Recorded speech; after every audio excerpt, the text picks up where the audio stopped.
Thanks, David. Yeah, no problem. Thank you. My name is David Wood. I'm the executive director for a nonprofit called the Chesapeake Stormwater Network. I'm based just outside of Baltimore in Maryland. I work, though, in an area that covers upstate New York down to Norfolk, Virginia. We cover the entire Chesapeake Bay watershed with our programs, have a couple of key responsibilities in my role. One of them is training and outreach types of presentations to talk about Chesapeake Bay restoration efforts, particularly in the stormwater sector, although that also includes stream restoration practices. I also work with the EPA's Chesapeake Bay field office. I am a grantee there. My role is to coordinate the Bay Program Office's Stormwater Working Group, which is a collection of each of the state environmental agencies, as well as several local county and municipal partners, to make progress towards the Chesapeake Bay TMDL goals through the implementation of new approaches in the stormwater sector. So that is kind of the context for what I'm going to talk about this evening. I will go ahead and pull up my presentation here, and I will just say, it's a topic that I'm going to do my best to cover in the right amount of detail. It's something that, there's a couple of slides here where I'm likely to get a little bit into the weeds. I will try to kind of talk at a couple of different levels for folks that either have the background and folks that maybe do not, to try to find that right spot. But as I get to the end, please, I'm happy to answer questions that you have, as well as follow up on anything kind of after the fact. We have a ton of resources available that I'm happy to share with you all when we're done, and hopefully can answer any of those questions that you have. All right, so just to jump in, again, this is sort of our organization, the Chesapeake Stormwater Network. We are free to join in the sense that you kind of sign up, you get our newsletter. We've got a number of different resources on Chesapeake Bay, mostly focused topics, but it really covers stormwater essentials. We have resources on a number of best management practices, low impact development practices, depending on the terminology you like to use. We, run free webinars, training workshops. We have programs for new professionals, folks that are kind of students or entering the workforce in the stormwater sector, as well as a number of other things as well. So if you're not familiar, please check us out. We've got a lot of resources available. All right, so first, I think it's helpful, especially when I'm talking outside of the Bay watershed, to provide a little bit of context for where we are and where we're coming from, both geographically as well as from a regulatory context, because that colors a lot of what we do with our programs here. And so for those of you who don't know all the specifics, the Chesapeake Bay watershed is a 64,000 square mile watershed. It covers 6 states, from New York down to Virginia, as well as small slices of Delaware, West Virginia, Pennsylvania, Maryland, and the District of Columbia. The Chesapeake Bay Program Partnership was formed back in the 80s, 1983, as a voluntary program.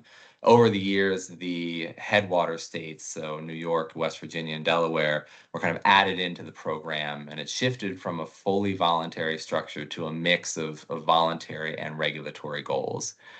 In 2010, EPA worked with all of those state partners to finalize a Bay-wide TMDL, or a Bay Pollution Diet, which established essentially the maximum loads for total nitrogen, total phosphorus, and total sediment needed to achieve set water quality standards for the main stem of the Chesapeake Bay, so kind of that main body of water there.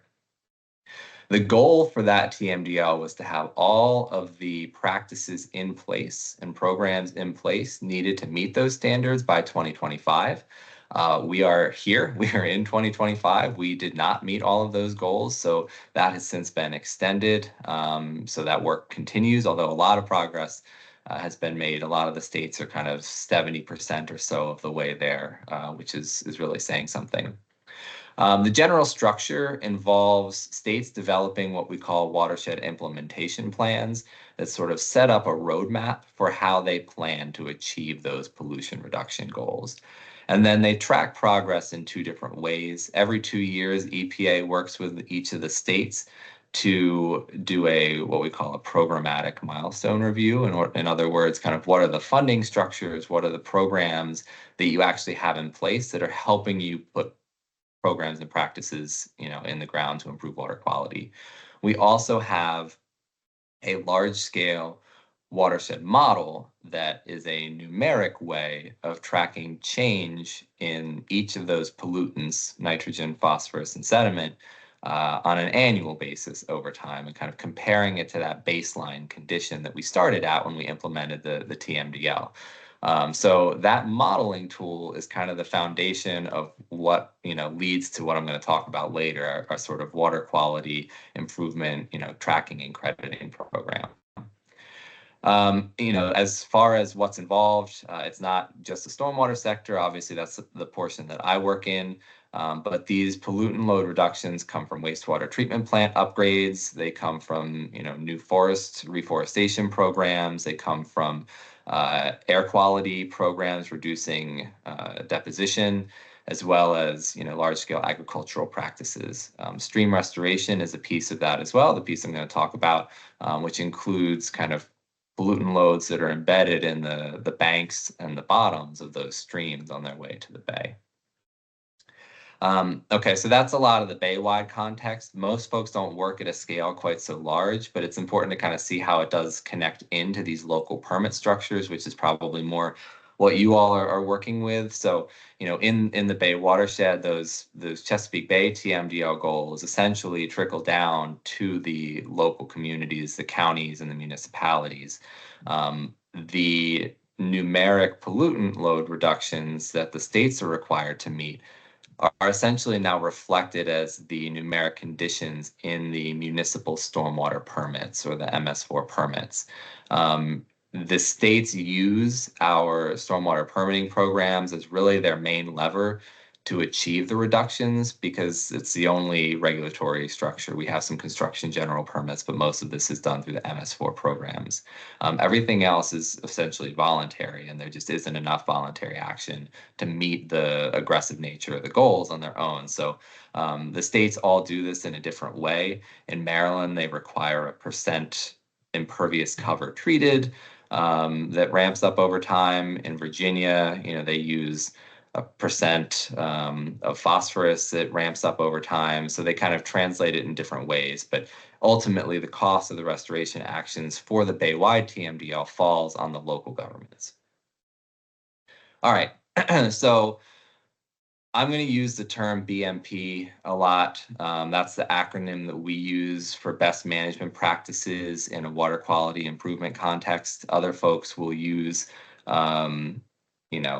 low impact development, or LID. They might use, stormwater control measures, SCMs might be the terminology that folks use. We use BMP because we are talking about not just stormwater practices, but agricultural and other natural kind of nature-based solutions types of practices. Because of the framework that we use, the TMDL framework, which has that modeling tool that tracks annual nutrient reductions, the program had to set up a way to kind of standardize the benefits from each of these practices that states and localities were implementing around the region. So we came up with this system called the BMP Expert Panel Report System. They essentially define how much pollutant reduction you can get from each of the projects that you implement under the Chesapeake Bay TMDL. So in order to do that, for each new practice or type of practice that is proposed, so for stream restoration, okay, we want to get nutrient reduction, sediment reduction benefits from a stream restoration. So we have to form an expert panel to say, okay, what does stream restorations actually do for us? And so we gather together a panel of usually 10 to 15 experts, a lot of academics, but also folks that are at the practitioner scale, building and constructing these practices, regulatory staff as well.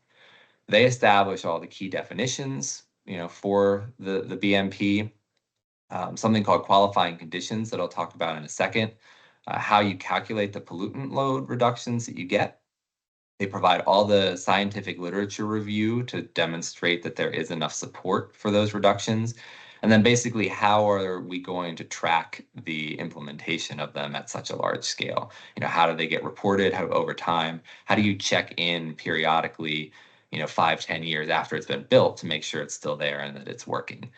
So we've done this for, several dozen stormwater practices.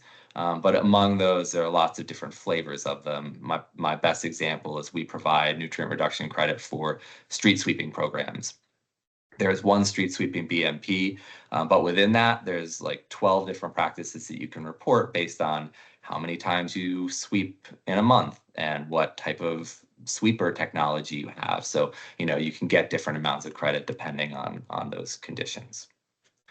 All right, so that's, most of the context. I'm going to transition now into talking specifically about stream restoration in our program and what we're doing in our region around stream restoration. So first, I'll just talk about the drivers for stream restoration. Why did it start, happening, and why was it happening so much in our region? The biggest reason are the regulatory drivers. So that's why I lead with the TMDL and the MS4 permit context. That is the main motivator for the growth in stream restoration that we've seen in our region. Localities and states can receive load reductions for stream restoration practices and have been able to since about 2013. Since that happened, they realized that it was a really cost-effective BMP for them to meet their targets in the TMDL and in their permits. So all of a sudden, we had this thriving consultant industry pop up where all of these, nature-based solutions, civil engineering firms built business models around essentially being able to provide the most, water quality benefit for the least cost to clients, which would be the permittees. The other benefits here, stream restoration is really appealing to a lot of our localities because of the co-benefits that they provide in terms of habitat, benefits. A lot of times you can do them in conjunction with greenway access, nature trails and things like that provide real community amenities. And, we see a lot of landowner requests for these types of things, particularly in agricultural settings where they might be dealing with bank erosion and things like that. To a lesser extent, we see some infrastructure protection as a key driver where a larger stream restoration happens because of an exposed sewer line or something like that needs to get repaired. So they do a larger scale project that does that infrastructure protection, but also builds in some more of the nature-based and habitat-focused practices. So in the Chesapeake Bay program, CBP, our stream restoration history really started in 2013 when we approved our first expert panel report defining stream restoration as a Chesapeake Bay BMP. Once that report was released, there was a test drive period that we did for the first year. Essentially, we gave the report to localities that here, try it out. How does it work? What problems do you have? Can you run the calculations? Are you having trouble with, monitoring your streams? What does that look like? And so we got those results back and revised it that year. And then we kind of let it go for about 5 years or so. And then after about 5 years, the implementation rate really shot through the roof. And so we said, okay, it's time to take another look at this. We started out with a frequently asked questions document, just helping people try to interpret the guidance that was approved in 2013. And then we realized there's a lot more to it than this. So we kind of went back to the drawing board and we essentially said, we need to rewrite this report with these 5 more years of experience and research, and examples of building these and constructing these practices. And so that's kind of what we did. So this is just to show you how many people were involved in this effort. We had over 75, I believe, experts involved across 5 different small working groups, kind of taking apart every element of our stream restoration practices. So what it looks like in our region, we call them stream restoration practices in part because we don't choose favorites. We're very agnostic about the design type that is used here. So natural channel design is still probably the most popular restoration approach, particularly in, say, Virginia. But increasingly, we are seeing a lot of what we call legacy sediment removal projects or valley restoration projects, where folks are really doing a lot of multi-threaded, meandering types of channels with very low banks that are meant to kind of flood the entire valley with high frequency. You know, you're supposed to be getting water out on the floodplain, creating these like stream wetland complexes. There was a lot of research out of the southern part of Pennsylvania, Lancaster, Pennsylvania. A lot of folks kind of know it as Amish Amish country, but they had a lot of old mill dams that, when removed, left these really incised or steep banked channels that they, you know, found were contributing a lot of sediment downstream. They were getting these really, sediment filled channels, and they wanted to deal with it. And they decided that the best way to do it was to actually remove a lot of that dirt that had built up in the floodplains, lower those banks down, and create these wetland complexes. So that's really popular in our area. And so we didn't want to essentially say one of these approaches is right and the other approach is wrong. There is science to kind of support each of those approaches. As well as an approach called regenerative stream conveyance, RSC, or regenerative stormwater conveyance.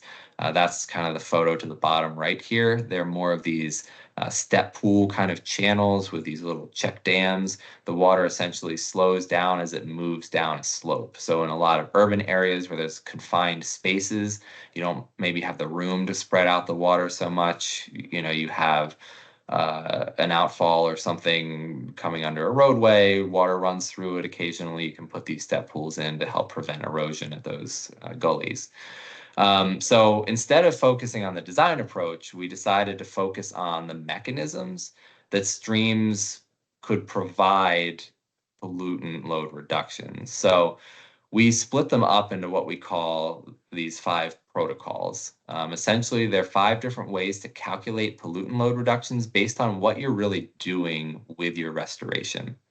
So the most popular, most common by far, is what we call Protocol 1, which is prevented sediment.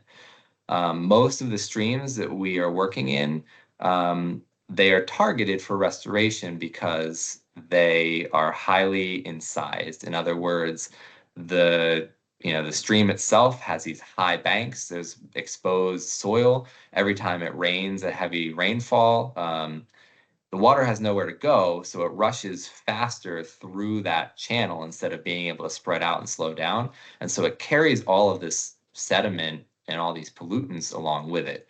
So the thought is, if we can redesign the shape of those channels, we can prevent that, carrying of pollutants, off of those banks, off of the bottom, and stop them from moving downstream, give them opportunities to get redeposited somewhere else in the system instead of making it to our receiving water. So that's prevented sediment, the idea there. The second is called in-stream denitrification. That's essentially, promoting more exchange between the shallow groundwater and the surface water. That helps create the conditions that you need to help remove nitrogen from those systems. The third protocol is for floodplain reconnection. So that's essentially saying we can also, if we get water out of the stream and onto the floodplain more regularly with our designs, we're going to see some of those pollutants and sediments settle out of those high flow events and deposit onto the floodplains instead of going down to the bay or the receiving water.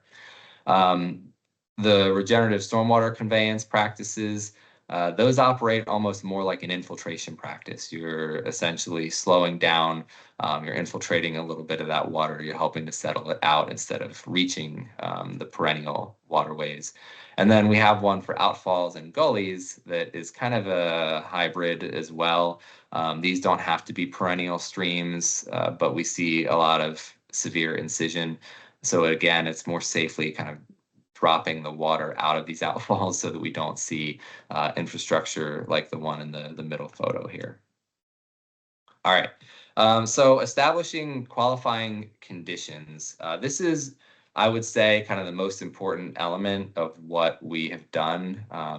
These qualifying conditions essentially establish what do you need to meet in order to allow this project to go forward for nutrient reduction or sediment reduction improvement, water quality improvement.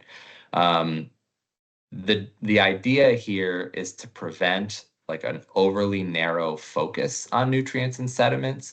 One of the things that we really wanted to avoid was, if we're saying preventing sediment or bank erosion is a major way of preventing pollution downstream, there's the perverse logic to saying, okay, well, what if we just channelize it? What if we just put them in these concrete channels? Well, no sediment is going to escape from the banks if we just box them in, right? But there's a lot of other reasons why that's not a good idea. And so we want to avoid those kinds of things by putting guardrails in place and avoid these unintended consequences. They also allow for kind of that regulatory check as well. So we started out with these couple of qualifying criteria, which we learned, as you'll see in a minute, in some cases were overly vague and led to some confusion.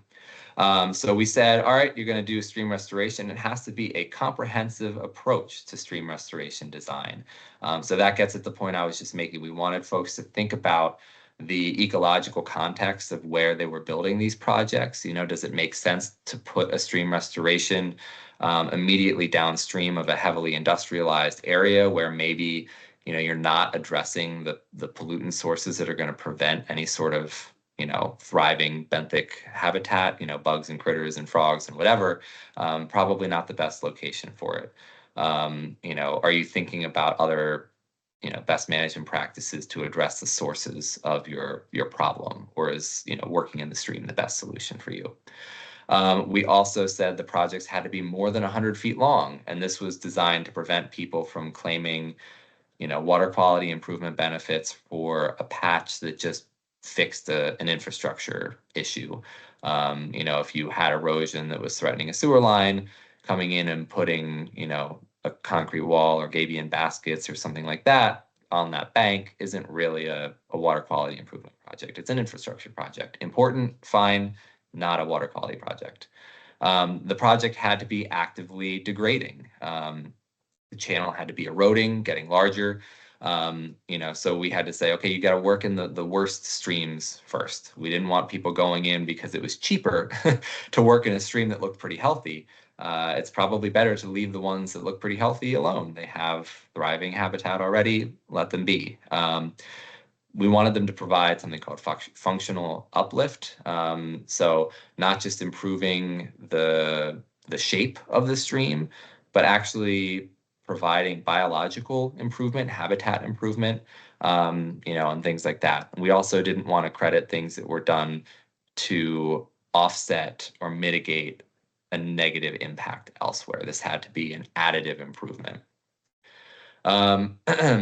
These are kind of more the same, basically you got to maintain or expand the riparian vegetation in the stream corridor. So those buffers, trees that are planted alongside the stream, you try to keep those as much as you can or compensate for any losses. I'll talk about that more in a minute.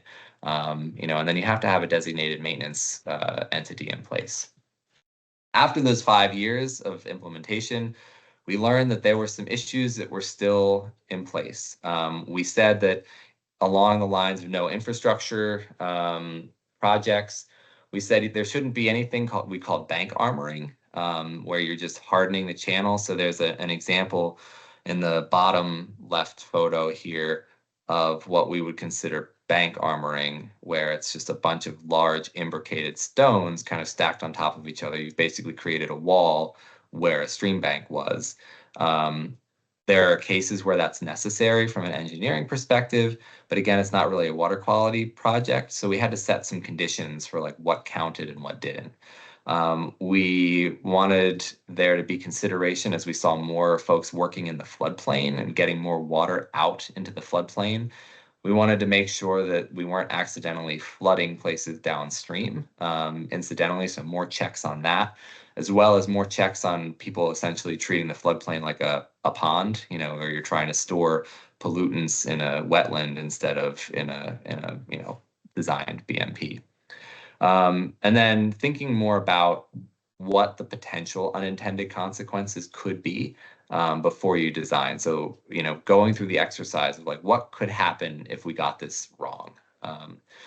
So these are those armoring considerations that we talked about. So we basically said there are a couple things that you can't get credit for in any setting. Concrete retaining walls, gabion baskets, engineered block walls, dumping riprap on the bank of a stream. All of those are shown in these photos to the right-hand side here. These are all things that we would say, you might be able to claim some portion of your restoration. Maybe this was needed on a particularly difficult bend in the stream, but you have to subtract that bank out when you're determining how much credit you get, basically from your length. There are some that you can use if it's less than a certain percentage of your overall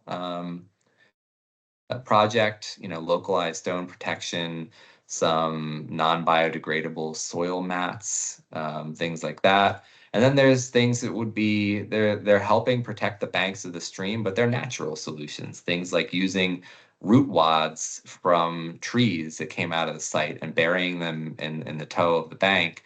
Those can help stabilize the stream banks, but without using rocks. They provide much more habitat. There's a number of benefits to those, a couple of other things in that category as well.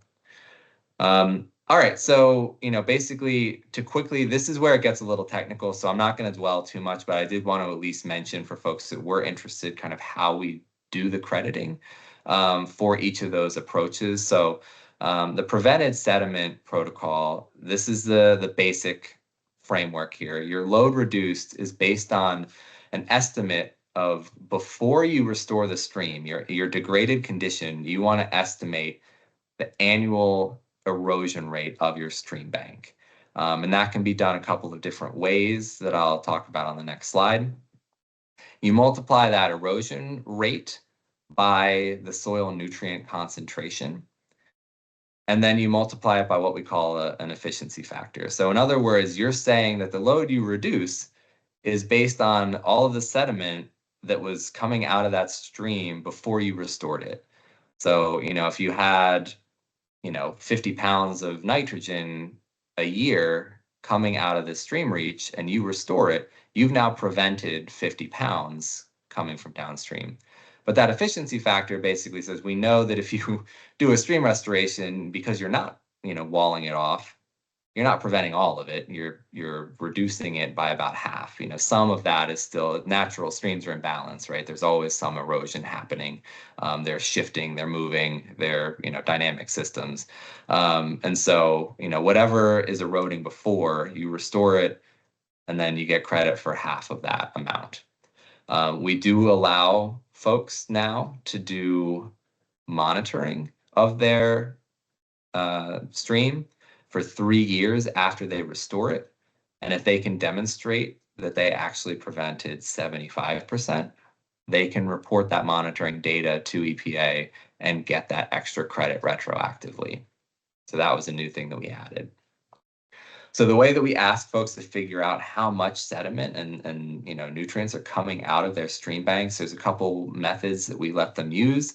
For folks who are familiar with some of the Dave Roskin, methods, there's an approach called the Banks method. I never remember what the acronym stands for, so I'm not going to try. But it's essentially a combination of two different metrics called near bank stress and the bank erosion hazard index. You basically go out, you look at the stream, you look at kind of how much exposed soil do you have and what, texture is the soil and how is it, and you can figure out with a series of kind of regional estimates how much erosion you're getting from that bank. There are other more direct ways to measure it that we actually kind of encourage, but they're done less often. You can put these bank pins, like the photo in the bottom middle, into the bank. You can stake them out, and then over time, you see how far they get into the middle of the stream. And then you can use that to figure out an estimate of how quickly and how much is eroding.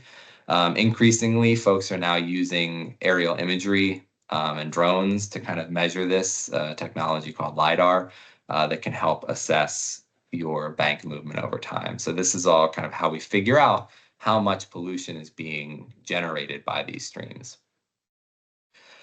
The second protocol, this denitrification one, this one is used the least, so I'm going to spend the least amount of time on it. The basic approach is we define something called the effective hyporheic zone, which is a long way of saying, is your shallow groundwater mixing with your surface water? If you have a floodplain that is less than 18 inches, essentially the length of your average wetland plant roots, above the groundwater, that area, is your hyporheic zone. That's where you get denitrifications. You have a carbon source from the roots. You have the right conditions for denitrification with that mixing. So we have a general denitrification rate, and then we just adjust it based on seasonal flow factors and how quickly the water moves through the groundwater. Then the last one is the floodplain reconnection. This one is the most complicated, more used than the second one, but the most complicated. Here we basically use models to determine how much of the floodplain is accessed by the stream during different size storms. Some streams, if you lower the banks enough, a small rainfall is enough to kind of get the water out into the floodplain. Other streams, it has to rain pretty hard for them to overflow their banks. So you can figure out how much of that floodplain is covered and by how much. And then we use some different conversions to figure out how much we would expect to settle out of that flow that gets onto the banks. I'm not even going to cover this one. I think it's too far into the weeds. The other thing I do want to quickly mention, though, is I mentioned that there's all of these calculations that go into this, right? And not every community has the resources to collect the amount of data that is needed to get these pretty precise estimates of pollutant reduction credit.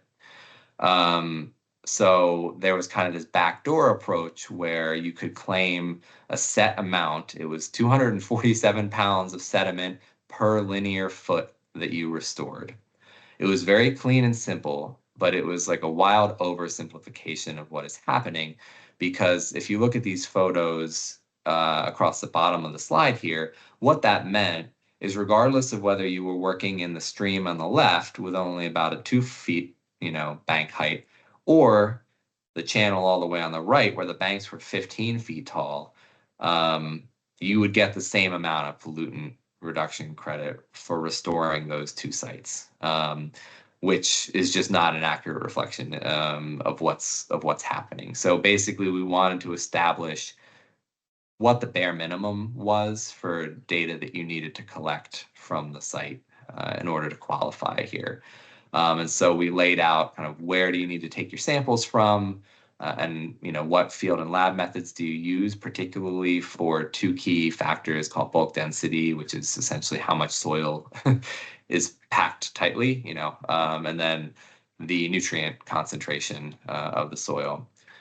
We also phased out what we called those default rates. So it still gets used for some NRCS funded projects in the ag sector because there are privacy concerns that prevent data collection from a lot of those farms. And so it is allowable still for projects that are done on ag lands with NRCS dollars. But for any MS4 driven projects, they do have to collect quite a bit of data. And then we also put in these, we call them verification conditions. Essentially, the credits that you get for these practices, you get them for 5 years. That's how long we say they're good for, unless you go out and check on them and make sure that they're still looking good. They're going to change, they're going to adjust. Again, they're natural systems.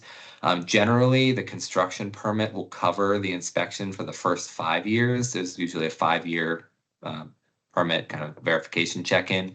But there wasn't a mechanism for after those 5 years, after 10 years, after 15 years. So we needed to put in place some conditions just so that we didn't get restorations that look like these, which are all photos of projects where there was a restoration in place, but you start to see in like the top left it's going to eventually work its way up, and you're going to end up with eroded channels again. Sometimes you put structures in to slow water down, but water finds its way around them, and you sort of start to see water finding its own way. The bottom right is probably the worst example, where they tried to get the stream to turn left with those rocks, and it did not want to do that, and so it went right through them. Obviously, you're not seeing the benefits that you claimed in your credits when you do that. All right. I wanted to quickly touch on nutrient trading programs and stream restoration. That's kind of covers the basics for how we handle our projects. But I was asked about nutrient trading and what we're doing here. Essentially, in the Chesapeake Bay watershed, we started with nutrient trading in the 80s, just as a point source program. So wastewater treatment plants could upgrade their systems, get extra capacity, and then sell the extra credit that they generated to someone who was maybe not doing so well, had a little bit of a gap there, and it was more cost effective for them to buy the credits and to upgrade. In 2001, the Bay program put in nutrient trading principles and guidelines that started to kickstart non-point source trading. So trading between stormwater programs, ag programs, land conversion programs. Really only Virginia and Pennsylvania followed through on establishing programs starting in about 2005. And at this point, Virginia, I would say, is really the only state in the watershed that has a robust market where trades are actually taking place.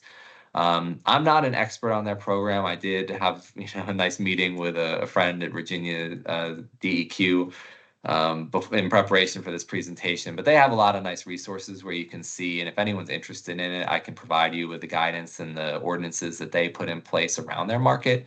But basically across the state of Virginia, they have this really nice nutrient trading data viewer, which is a mapping tool that they have online.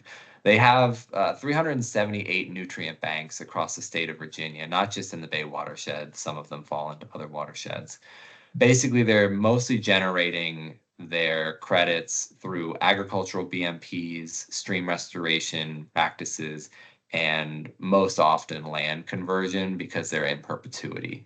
The purchasers of those credits, those non-point source credits, tend to be construction permittees and MS4 permittees. The first stream restoration bank was established in 2018. They use the same methods that expert panel report I just talked about outlined to establish their credits for their trading program.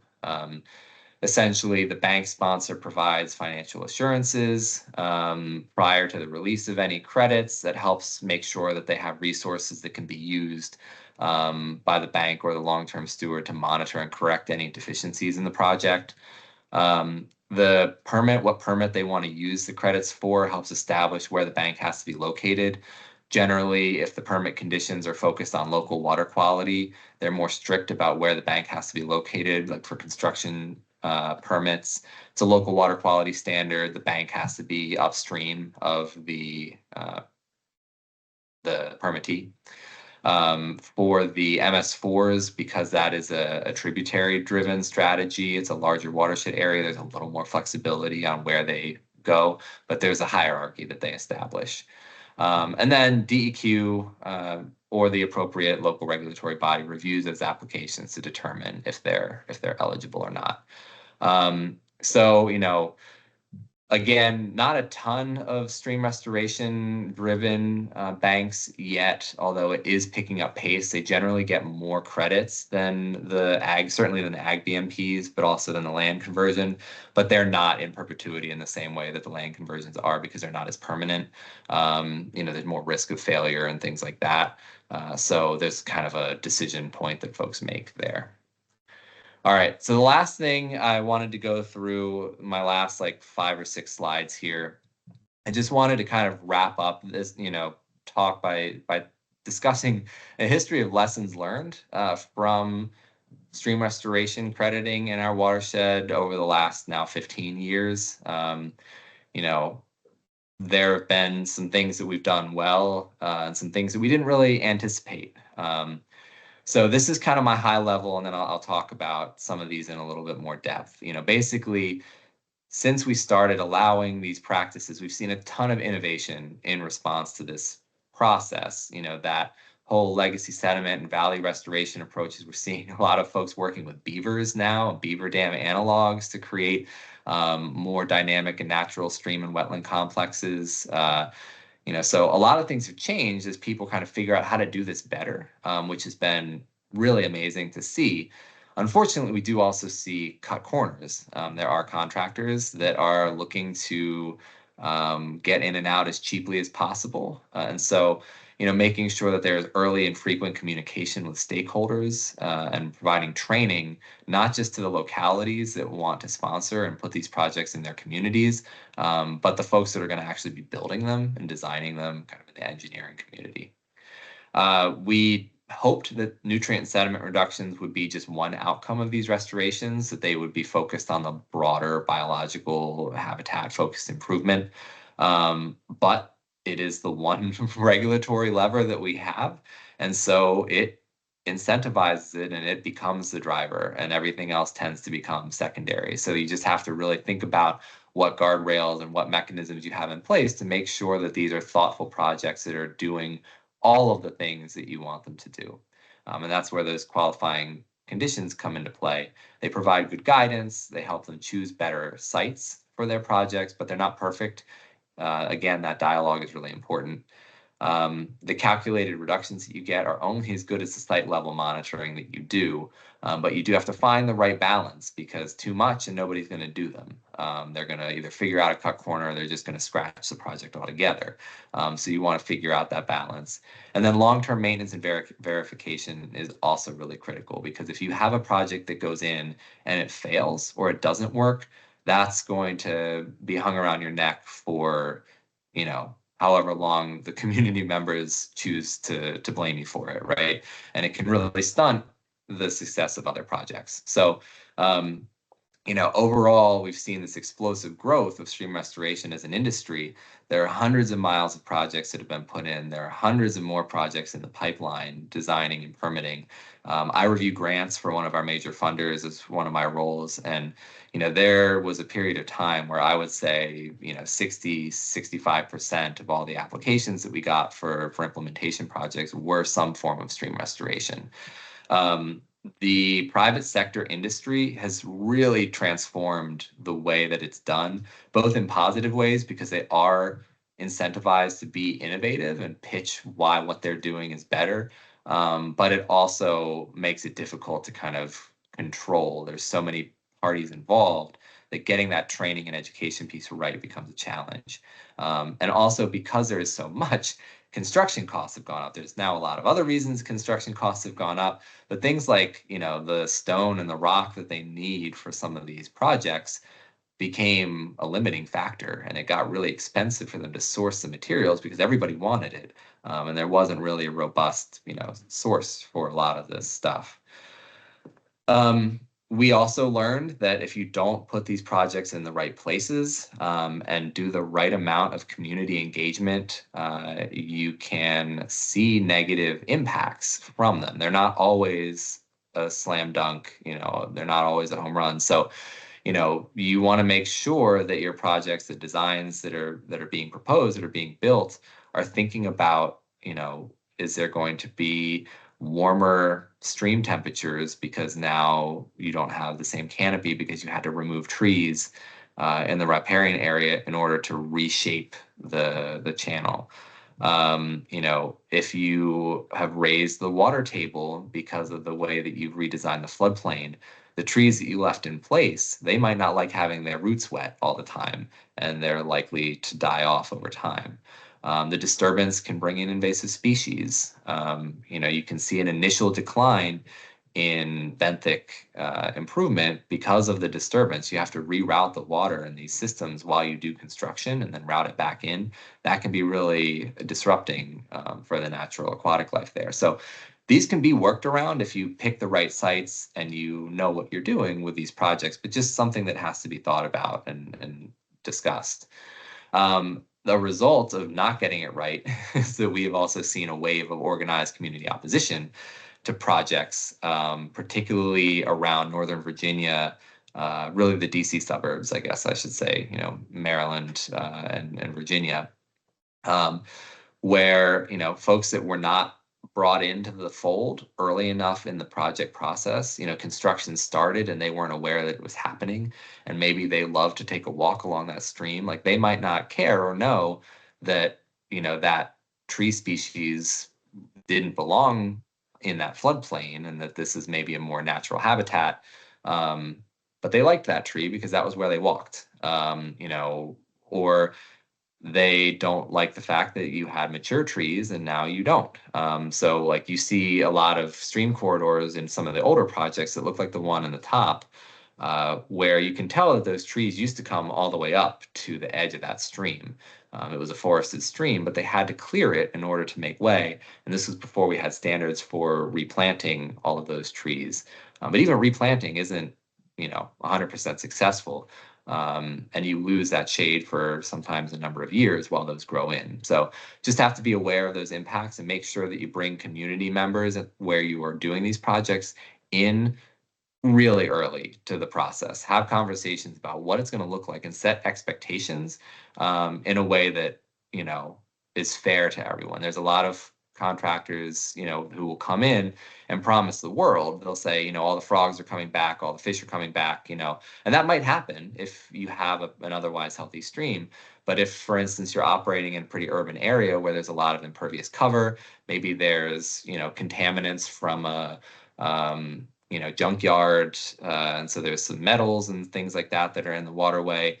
Just, restoring the stream structure isn't going to fix the pollutant inputs. And so you might not see those biological improvements if the water's too hot or, you have these other things. And so just being clear about what you're trying to achieve and what can be expected as an outcome is really important.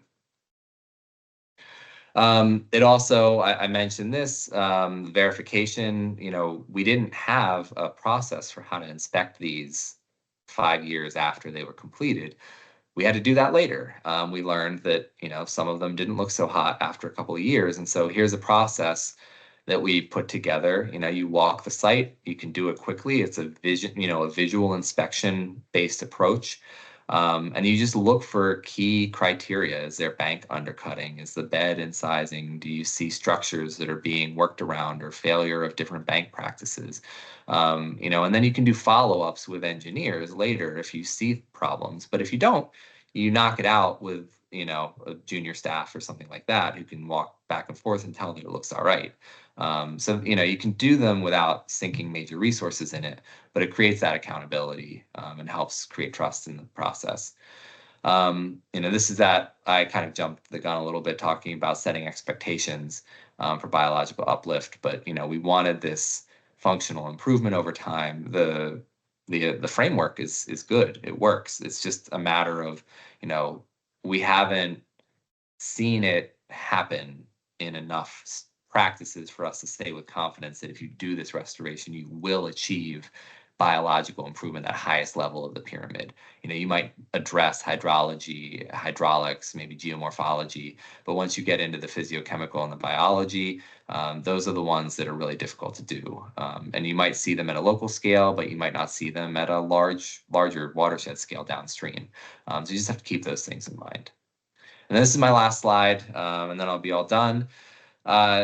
I just also have to mention that, these stream restoration practices are very vulnerable to extreme precipitation events that are becoming increasingly common. We, in the mid-Atlantic, see about a 15 to 25% increase in the high intensity rainfall events over the next 20 years or so. Because stream restoration projects are inherently, we call them inline, it's where all the water eventually ends up. They have to deal with the most aggressive flows, the highest velocities, and all of that, which makes them, vulnerable to these types of floods, right? And so if you design a stream and you get a huge rainfall event, 6 months after it's been built, and maybe your vegetation isn't established yet, your soil mats are still there, you're going to have to go in and do corrections. We also see, from an engineering perspective, sometimes reference conditions for the design are outdated. You used a really old project, or you used hydrologic data that is now outdated. It's not looking ahead to what rainfall conditions are going to be, and so you've undersized, or you've under anticipated what the volume and velocity of that flow is going to be in the future. So we don't know all of the implications of that yet. Obviously, there's still a lot of learning, and there's some degree of uncertainty, but we know that it's changing, and we know that they're vulnerable. We've seen it quite a bit in our area. DC, I know, has had a couple of projects where they had to go back in. Usually it's in the first year or two. You have to make those adjustments, but it's something that you just have to be aware of and talking to the engineers about in that process. So that's it. Those are the things that I wanted to cover. I will go ahead and close this out. I covered a ton of stuff. Again, I hope that was the right amount, or that it at least leads to some questions and follow-ups that we can have either through discussion now, or that we can I can send you more information about, or we can chat about in the future. Do I have any questions for David?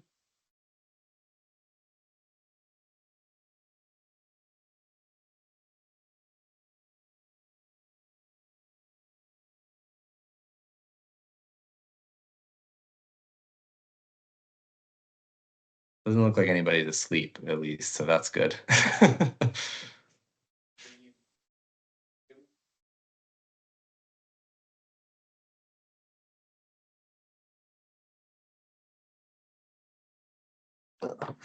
Can you come up with a generalized estimated cost per linear footage of stream restoration? Oh, that's a great question. I can, but you'll have to give me probably a minute to do that. So if there are any other questions, I can definitely grab that for you. And I'm also another one I got is, you said something about grants.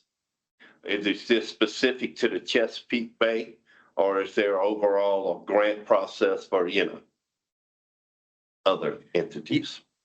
Yeah, so it depends on I don't know exactly what your funding setups are. Like in our region, there's sort of 3 big pots of funding that folks use.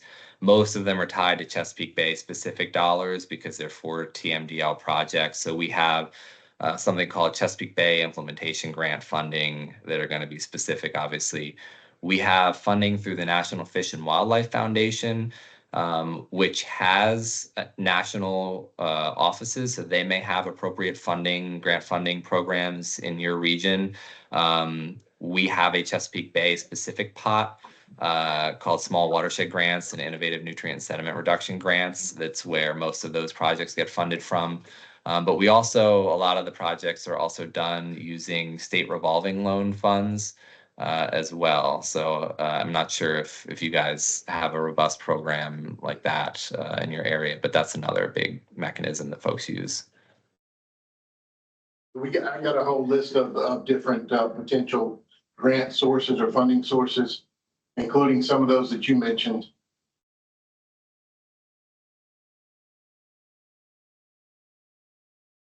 Did you hear me, David?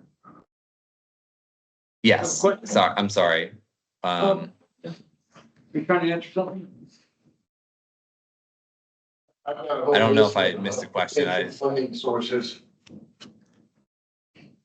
that I pulled together. Okay, excellent. And the cost per linear foot, it really depends on what type of restoration you're going to do. Yeah, we have some generalized cost profiles. That's what I'm trying to pull up that we use. And they're like really rough estimates. We have them kind of broken out by state. But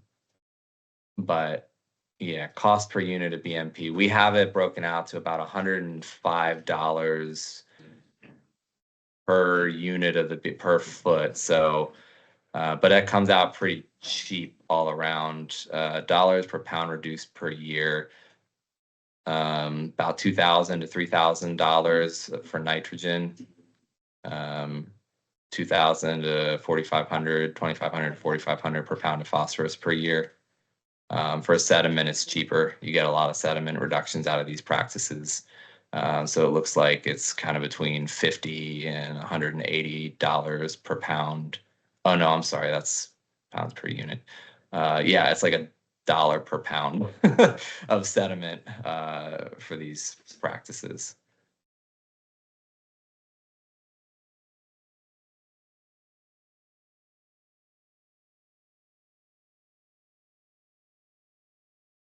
So John or Melanie, do y'all have any questions?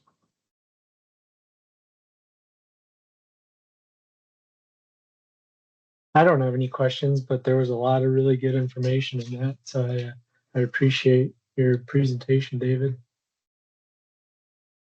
Yeah, you're welcome. And I just put two resources in the chat. I don't know if you have a good way to grab those, but Chuck, I can send them to you via email too if you prefer. But we have a guide that that I put together kind of after all of these reports were published, and we call it our unified guide to crediting stream and floodplain restoration practices. And so that's basically, if you want the full everything that I covered in even more detail, all the math, all the numbers, all the scientific research and literature review, we break it out kind of for practitioners that are going to design these practices, as well as for like the regulators that are just reviewing them. That's all there. It's hundreds of pages of stuff, but it's very searchable. It's linked within the document to jump around and all that kind of stuff. So if you want that, that's there. And then I also just dropped a link to where I got those cost profiles from. We have a tool here called the Chesapeake Assessment Scenario Tool.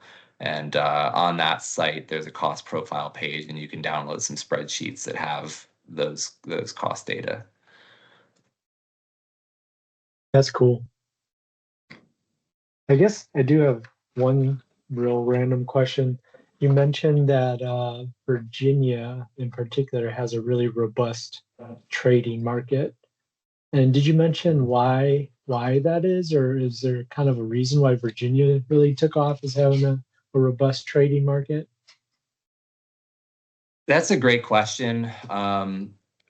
I think that they were just most proactive about setting up the procedures for how to do it. I think was a Gotcha. big piece of it. They really Yeah, have a lot of guidance available to them when they get new practices. Like the fact that they were able to adopt the stream restoration protocols that we use for the TMDL and implement it yeah, in their trading program guidance, for state government extremely yeah, quickly, I right. think is a reason that they saw success with that program. So, Okay. like I said, Pennsylvania sort of tried it out, but didn't have a ton. I mean, there was a while.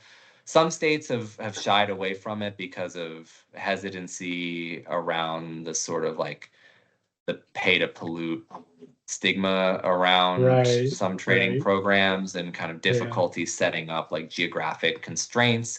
Like a state like Maryland, it's there's so much density in the development in Maryland that I think it makes it difficult for the banks to be located in the right places to where you can make the right, case that you're right. not actively harming, a downstream water body by trading and those kinds of things. So I think that that's Sure. probably a reason. There's like a structural reason too. Okay, cool. Thank you. I think John is perhaps thinking like me, is that we have a nutrient trading program that we have established now. And we just have a first, I guess, project awarded where they're looking to get credit. And so that's something I've asked about recently, and that's where I see this going if we're using the natural channel design to address water quality impairments and TMDLs. I think there's future opportunities for nutrient trading or pollutant trading in general. Mhm.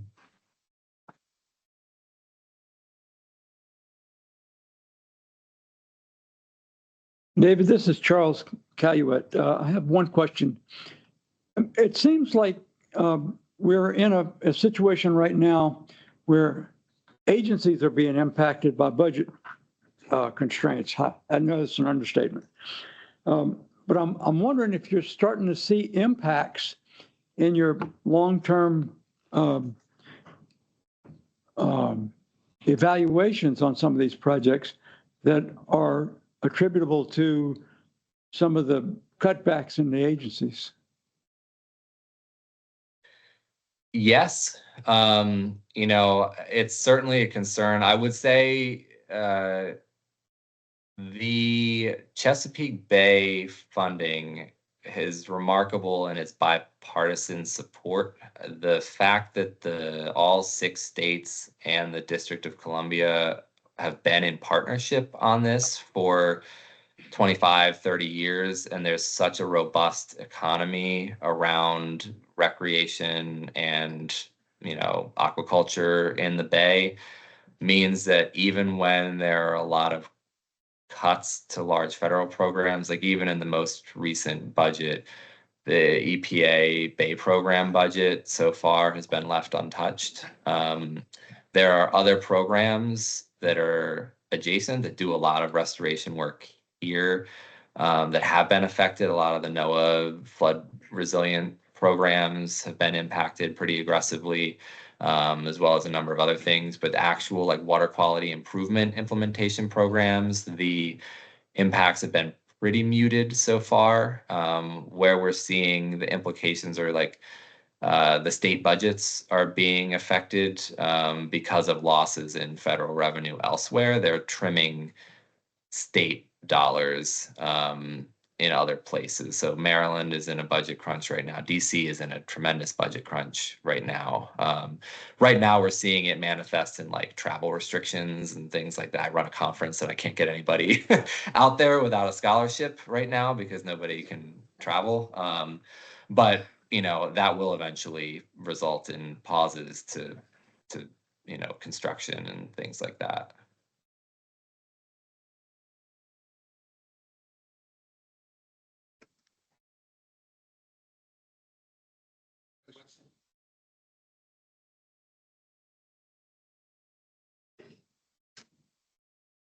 Thank you, Council Lady. I know you got some questions now, I think I'm good for now. I just, You got something right there. You, he's the brain on this one, not that's me. what I'm saying. Go ahead, pump up. Good. Forward to him. Very good. He's got something we can look, he's. No, I'm just interested in how the trading program is going to work out here in Louisiana. I was hoping we could maybe get somebody from DEQ to come to one of these meetings and tell us a little more about it. Possibly. That's possible. I would definitely have to talk to my manager about that because she's the one who's in charge of that program. Well, good. There's a direct contact right there.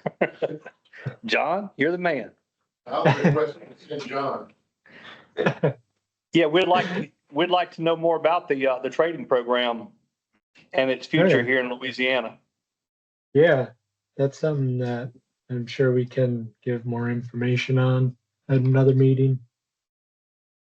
Because I'll be honest, I don't have a ton of information right now other than what Chuck basically said in that we got, I guess, our first project that they've verified credits for. It was a restoration effort, replanting and reforesting near the Davis Pond diversion. So beyond that, I'm not too sure about other details with the program and the future of it, but that's something I think we can talk more about.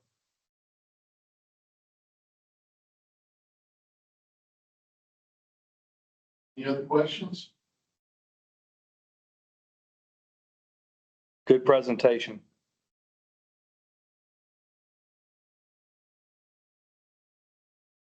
Thank you. And I'll just offer, Chuck has my email. If anybody has any follow-up questions, you ruminate on this for a bit and have something else that comes up, please, don't hesitate to reach out. I'm happy to help. Yes, and thank you for your time. And have you sent the PDF of your PowerPoint? I did. I forgot earlier because it's right after you called me. I got pulled into another meeting, but you do have a PDF in your inbox. Let me know. Okay. And you were gonna share some links, you said? Or you already do that? Yeah, I've got a couple of them in the chat here in the Teams, but I can also send those via email if that's easier. I've got the Unified Guide to Cost Profiles, and I just dropped a bunch of links to Virginia's trading program, their credit certifications. Once we shut down, I should be able to go back and check out the chat. And so I'll try that Okay. first. Yep, if you can't grab them, just let me know, and again, I'll follow up via email. I'm going to off the recording.